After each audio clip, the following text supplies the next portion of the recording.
Hello, Kristen. How are you? I'm great. How are you? Good. Hey, everyone. Today we are going live with, live recorded with Kristen Dyer, Transformational Life Coach. And even though you're in a sweater, you're in Florida, right? So we're rocking out the tropical climates today. Kristen, thank you so Yeah. much for being here. I would Thank love to you. know. Thank you for having me. Sorry, we're talking over each other, right? You got to get in a flow with this interview thing. Uh, I would love you to take us back a little bit and tell us, where you came from and how you got to where you are now in your current business. okay. Um, I had a very rocky start. Um, I I grew up in a pretty decent home and a Christian home, and I made good grades. I was a great kid, and somewhere along the path, I got around the wrong people. I started dating the wrong men, and I struggled with addiction for 15 years. I was in a pretty bad car wreck when I was 16 that hurt me pretty badly, and the doctor overdid it for me. He gave me more than a 400-pound man should take. Um, so that was a struggle, and for 15 years, I'd get back on my feet and then I'd fall back down. And then I'd get back on my feet and I'd fall back down. I tried everything there is out there to get right. And in the process, my kids were placed with a family member. I was having to fight for my kids, and just some very unimaginable things happened in my life. Um, I met this wonderful woman named Rose, and she did ministry to women that were in trouble or in and out of jail or had addiction or whatever. She was that part of the church. And me and her just clicked, and she just didn't let me go. And she started taking me to church with her and just loving me. And I got to my breaking point, my point of where I was like, it's either something's going to change or this is it. Like, my life's, it's over. I'm getting too old for this.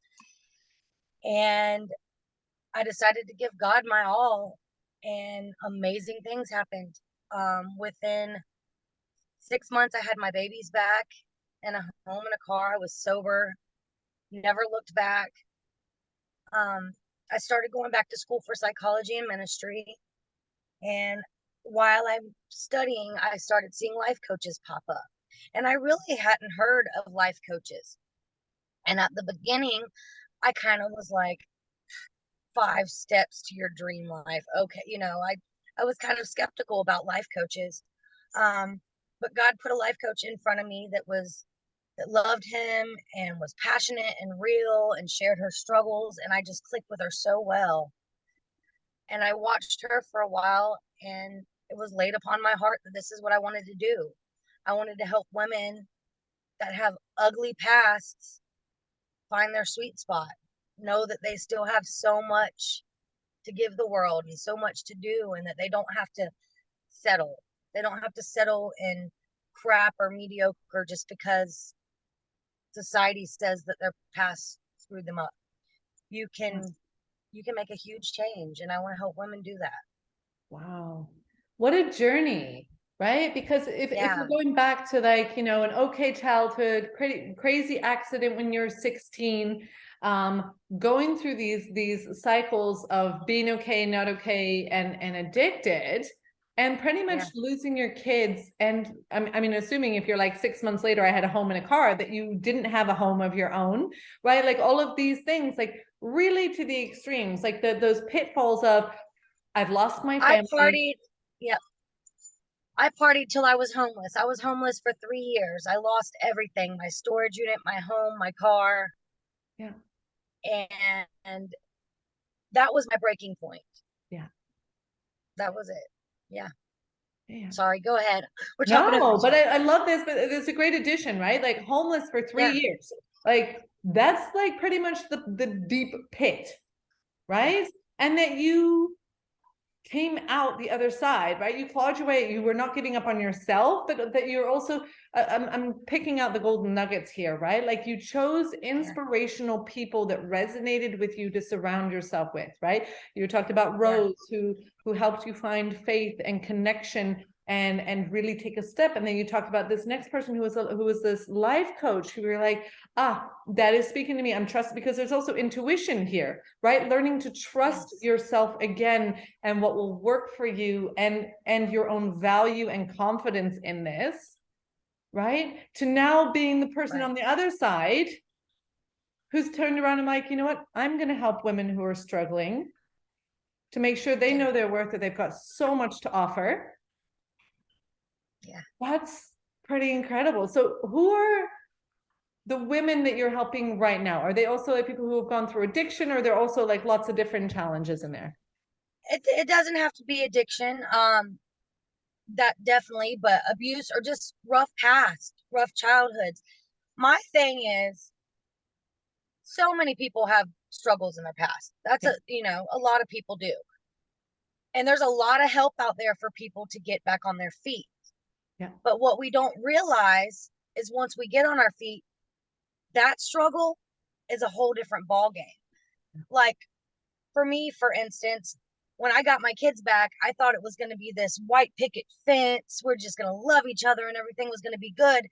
And no, there was trauma, there was healing, there was adjusting that needed to be done. Yeah. There was hurt. So instead of it being a 1-2, it's more like it's phases.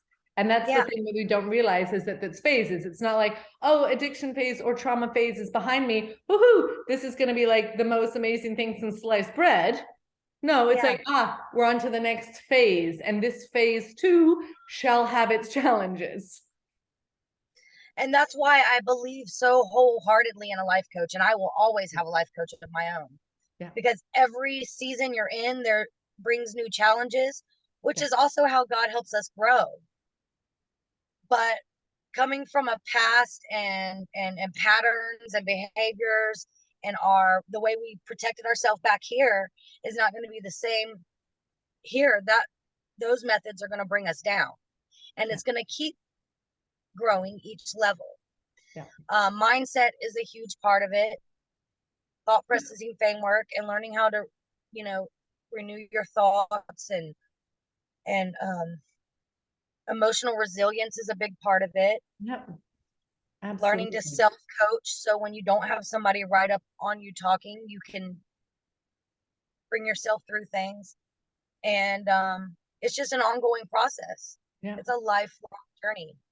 Mindset, resilience, the ability to self-coach, like that's then skills, right? Because it's also the practice with it, right? Because it's not just you learn things one time and then you go out and you're like, ta-da, I can do this all by myself. No, it's a process.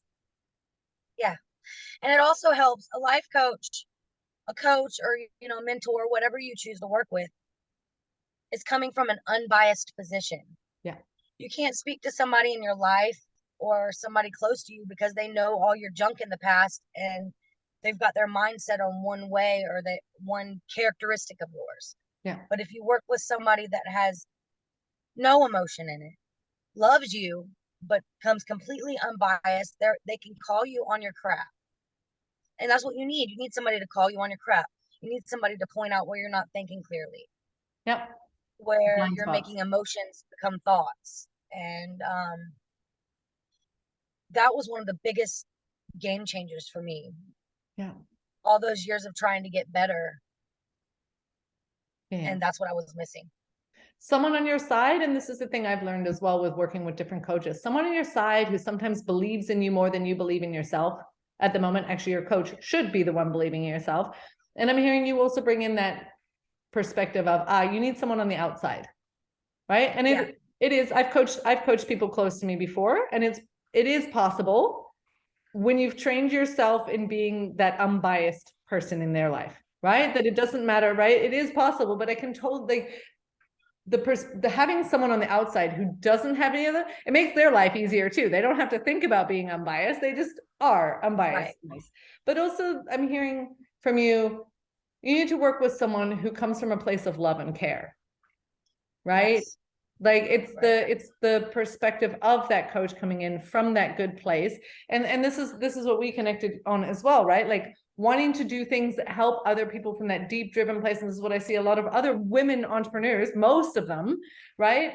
When you are coming from that place of care, like good things happen. And still, Yes. but steadying on that path, right? Because wherever you are, I love how you brought that in. It's like every new level, you're going to have new challenges, right? And you can apply that to if you're recovering from addiction, but also in business, right? Like every new level that you get through, whether it's like your first paying client ever, or that you need to start scaling, or that you're realizing that you're overworking yourself and you're disconnected with where you are, wherever you are in business, there's a new level and a new challenge. Yeah. So you being in business now about 4 years, right? Congratulations, you're coming up on a 5-year milestone. Actually, every year you stay in business, I think is like, we should all be patting ourselves on the back, right? Because a lot of small businesses go under in those first years, right? Because business can be hard. And like you said, like we're not equipped, especially because I did this too for so many years, right? Especially if I'm like hard-headed and I'm just going to figure it all out by myself. Right. We need a support network, whatever that looks like. And I love that you're bringing that in, because I'm curious as to what advice that you would then give someone who is maybe like a couple years before you on their track, like looking back at your process, like what would you suggest for people who are like 1-2 years in business? My biggest thing is just do it. And what I mean by that, one of my biggest struggles during business was I'd get all excited and I'd be doing the posts and I'd be in my groove and then nothing would happen for a little while. Maybe one thing, one client, and nothing would happen for a while. And then I'd start questioning myself and like, oh, am I really doing what I'm supposed to do? And I'd slowly dwindle away a little bit. I kept posting like a post a day. I'd push myself to do it, but I wasn't as enthusiastic about it anymore. You have to stay enthusiastic the whole time. What I learned from my coach is, and don't worry about all the tedious, shiny objects. For example, you go your first day or your first year of coaching and make a website. Who knows to go to that website? Who knows you? Your mom, your best friend. So you're putting all your energy into these things that no one knows about. You just continuously put yourself out there, put your personality out there, let people love you, let people get to know you and want to follow you. And that's how you're going to grow. It's not going to be linear. Just like healing isn't linear, business isn't linear. You're going to go up and down until you find your sweet spot. And that's where most people fail, is they give up before it gets to that sweet spot. So consistency and steady the course, right? That you don't think, oh, and this is a thing we see a lot of people doing, right? And then you're going like, the typical time attention span is like 4 to 6 weeks, right? You're like, good, because you expect like things, you're like, by the time you're a month and a half, you're like, hello, why isn't it working, right? But to steady the course for a longer period of time, keep your energy and enthusiasm high, right? And steady the freaking course. No shiny objects, no, zigzag patterns back and forth. And what I hear you also saying is setting priorities, right? Like really thinking, is this the place? Is this the thing that's going to be moving my business forward? Right. And this is one of the things I teach my clients too, because exactly that, you don't need a website. Exactly what you brought in. Who the heck knows that you have a website? So unless you're going to spend like weeks and weeks and weeks and optimizing your SEO and putting tons of content out there and getting on top of Google and putting Google ads out there, right?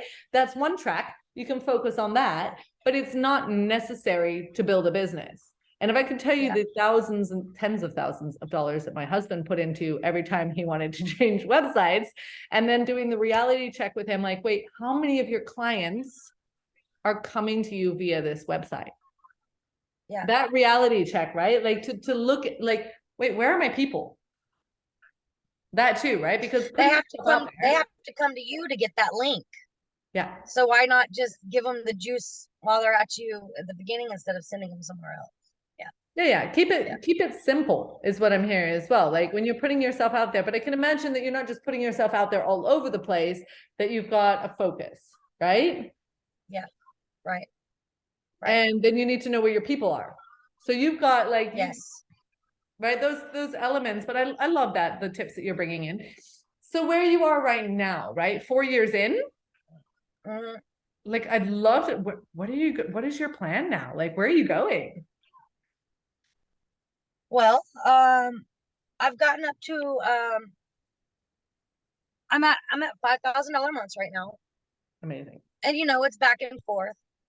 And that started last year. Before that, I had many days of maybe I should quit this, maybe it's not going to work, but I pushed through. My goal is to keep moving forward. My biggest passion is helping my clients. That's my biggest thing. Yeah. When I started this, it wasn't about the money. I was waitressing too. Yeah. It was about, like, I had pulled through and I just wanted to share that with everyone. But see, now it's turned into a business, or business tree is like what I like to say, business and ministry. And now I get to be home with my kids and make hours that I can work with and do things for my family. So I'm just going to continue to grow. I would like to write a book. Eventually I would like to hire maybe some newbies, or maybe even old clients on if they're looking, like, I want to help people. I just want it to grow. My oldest daughter has a heart for foster kids. We want to do like duffel bags or backpacks or something for foster kids and like fill them up with all the goods. And we want to do that. And so I have a lot of personal growth goals and business goals. Right. That's exactly what I heard, was this beautiful mix of like personal things, but also that you're bringing your family into the mix, right? To show living that by, and this is one of the things that I think is so important as women in business as well, because it's not all about, right? You see this everywhere, right? The business coaches, it's a 10K month. It's not about the 10K months if you're having to work 60, 70 hours a week to get there, right? Because then what are you sacrificing? So I love that you bring in, like, I'm working the hours that I set for myself, right? Like very, very consciously, like you've hit an income that is good for you and your family. And yes, there's room for growth, but there's also room for all these other endeavors that are creating impact, right? And the impact on other people's lives. Yeah. I struggled at the beginning with that, like, oh, how am I going to balance my kids and this? And I got to keep growing and like pushing myself. But no, my kids are this little for this amount of time. Yeah. How old are they? Paying my bills. 15, 10, 7, 4. And then last week I just got my ex's son, my daughter's half brother. He's 7. He's autistic and he's precious, and he's going to be with us for a while. I'm helping him out, kind of the same kind of situation I used to be in. And we're just loving him and getting him in school and everything. But I used to let my kids stress me out about business, and I'm not going to do that anymore. I will grow as I go, and I'll find new ways to grow. But as long as my bills are paid and I'm steady and my kids are happy and I'm spending time with them, that's all that matters. Eventually the business will grow. Yeah. But you've got that was a huge struggle of mine in business. Yeah. And this is why I'm like, I like the phrase grow as you go. Yeah. Right? Because in some circles that would be like, no, that's not acceptable. You always have to have a plan for growth. And I'm like, there are points in your life where you can say, hey, I've reached a point. I'm on cruise control. Like, things are happening. Meaning I'm not having to struggle or work super hard to maintain all the balance and all the balls in the air, right? It's not that hard work and that push. It's like, hey, I've gotten to this point. It's good. You've got space to bring an extra child into your home. On top of your 4 own, you're bringing a 5th child on board. Like, how beautiful is that you are running your own business and you have room to take another person into your household, and you have room to start all these endeavors that are continuing to create these ripple effects, right? Because that's what it's all about, these ripple effects of goodness on the world. Because every time we're doing something good for someone else, right? It's the same as when the people who are causing others trauma are often those who, right, experience a lot of pain and suffering themselves. the more that we're showing that no matter where you come from, no matter what you've gone through, you can get yourself back on your feet and you can continue to be in that place of abundance and giving.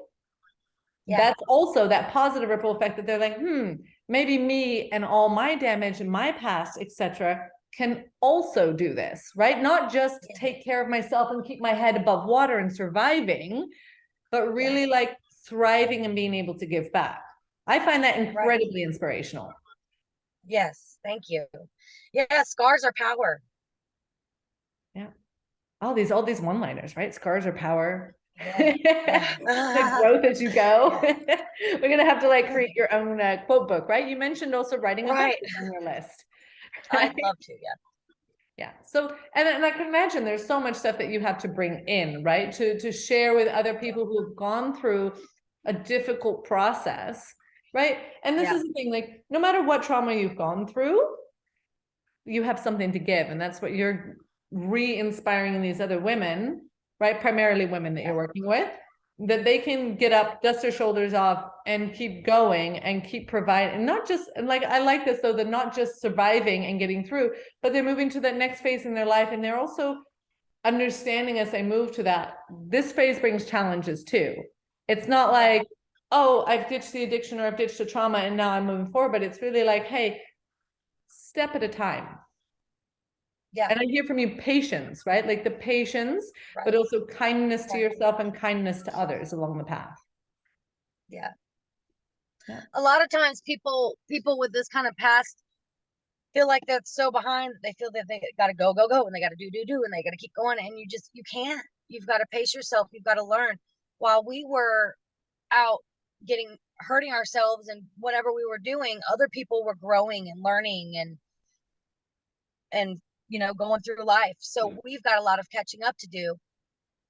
We can shoot way ahead of some others, but you still have to pace yourself and not. The biggest thing is not giving yourself grace. Giving yourself grace to move at your own pace, to where you're not wearing yourself out and burning yourself out trying to get ahead. I've got another one down here. Grace to move at your own pace. Yep. And this brings up another point, like the constant comparing, right? That we tend to do. Comparison is a thief. Right? It doesn't support anyone along the way. But I mean, even comparing to yourself, because I've worked with clients, for example, who they become sick and then they compare what they can do to the previous version of themselves. Right? And that's the killer one, when you compare yourself to yourself, even though it can be very empowering if you're recognizing your progress along the way. But really to just that giving yourself grace. I love that. I'm pulling these things out. I told you I was going to pull out the golden nuggets to give to people, right? Like all your one-liners, scars are power, grow as you go, like grace to go at your own pace. I want people, whoever's watching this, right, to give yourself grace, to get the inspiration to know that you are, like, another thing that I'm pulling out of what you're saying, like, no matter who you are, no matter what you've been through, you have something to offer the world. You have something to give. Yeah. Beautiful. Most of the time, the people that have the ugliest stories have the biggest impact. When we decide to turn around and rewrite our story, a lot of times we're making ourselves the villain in our own story. But if we can go back and understand where we were and rewrite it to where we're not necessarily the villain, we got hurt and we did this and we did that, then you find your power in it. You're like, wow, I got through that. You're an overcomer instead of somebody that was losing and surviving. Like, you overcame all that. Yeah, really rewriting your story, that you are the heroine of your own story. Yeah. And that then, when the heroine, right, is the one who has the power. That's also, we're letting people, because I can tell that with this process, instead of being either the victim, right, or the villain, that stepping into that heroine role, the person that brings so much power. Yeah. Because you never see a hero or a heroine in the movies like, oh, I don't know what to do. Yeah. No, they're the ones who are stepping up there, being the leaders. They are creating the positive impact. They're saving the freaking world. Yeah. Hugely empowering. I love that reframe. Yes. And because that rewriting, we think it's so complicated. But I went through a process after the birth of my son, which ended up being an emergency C-section, right? So lots of trauma in that, very unexpected. But we went through a beautiful process with one of the midwives where she literally took us back. We walked through the whole situation as it happened, and we went back again and described it exactly how we wanted it to be. And the shift that happened in that rewrite, it didn't change anything that had already happened. It did not take away. It did not take away the scar or the pain or the suffering, but yet it put a layer over it that made it easier to move on. So like, I like, that is the thing that came up for me. I was like, the power in rewriting your own story, and it's the power of the reframe. Yeah. Right? Because someone could frame your story as, oh, she just makes $5,000 months.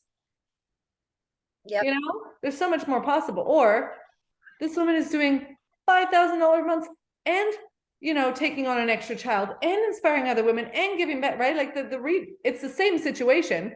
Nothing has changed, just the frame. Yeah. So and that's the thing too. You don't compete with yourself. Like I'm fine with $5,000 months right now. Do I know that I'm worth a lot more and I can do more? Definitely.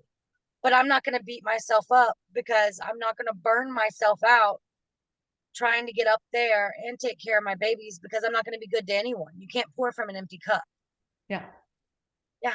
Oh, and the fact that it wasn't a slander on the $5,000 months. I think $5,000. Oh, no, I know.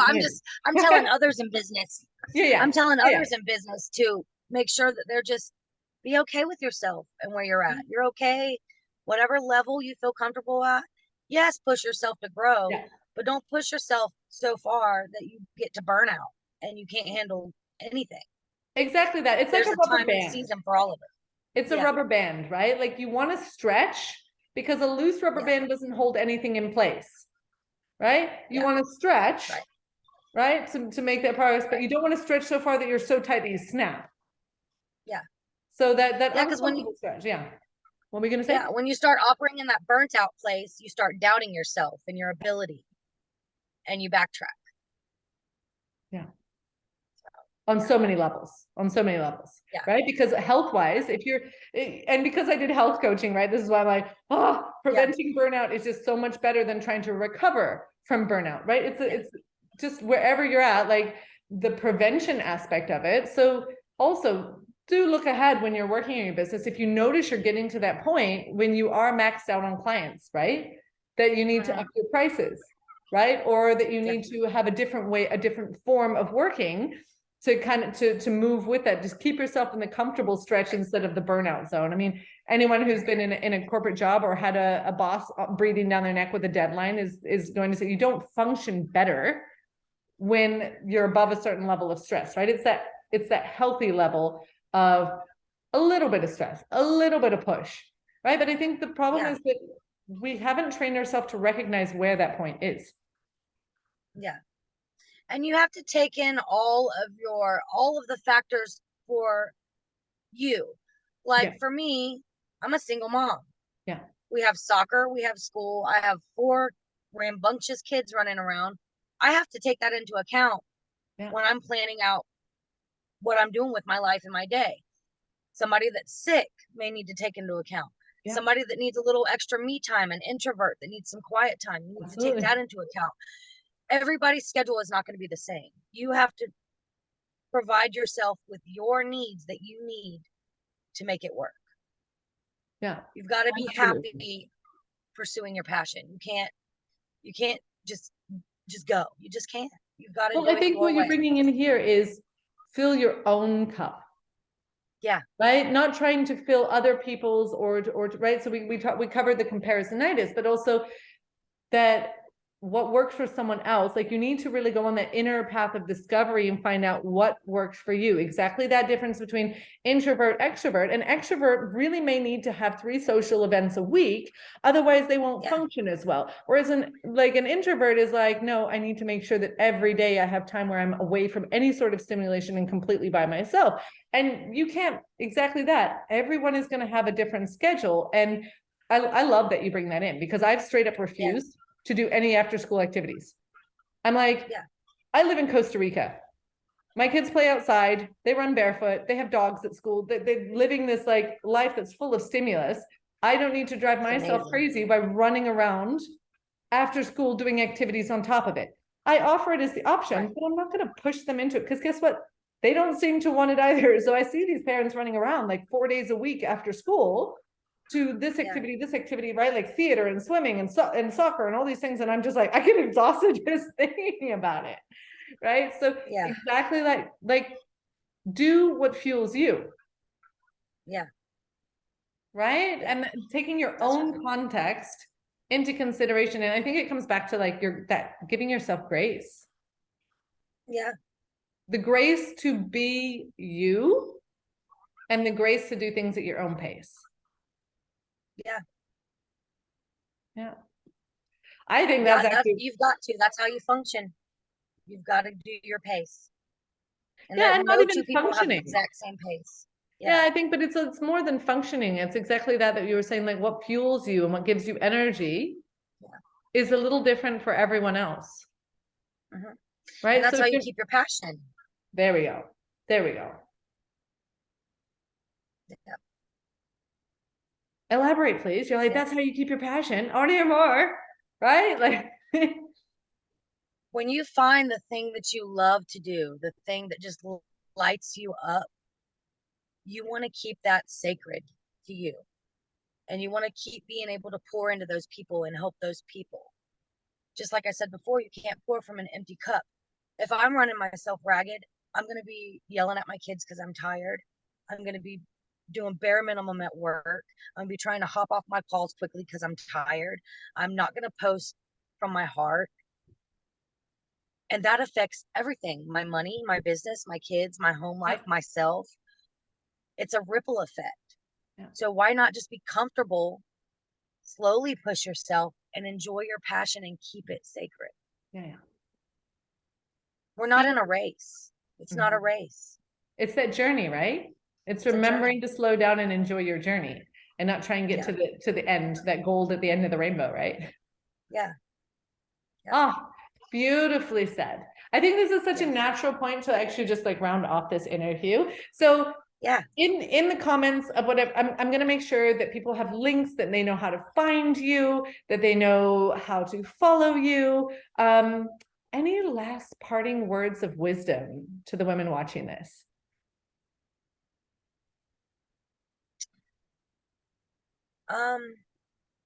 This might sound cliche, but really truly be authentic to you. And that goes back to everything we've been saying, but be authentic. Take off the masks, be your wild, crazy, funky self, and your people will find you. The people that are for you will find you. That's beautiful. That's like the icing on the cake of everything that we've been talking about, because underneath it all has been like really coming back to you, coming back to your truth, giving yourself grace, enjoying the journey, taking things a step at a time, different pace. And now you're just like, and on top of all of that, just make sure you're yourself. People are going to love you for who you are. Beautiful take home, Kristen. Thank you so much for coming on and sharing so vulnerably about like your past and your process and the inspiration that you are to so many women today. I cannot wait to hear what people think about this. All right. Thank you so much. All right. Bye.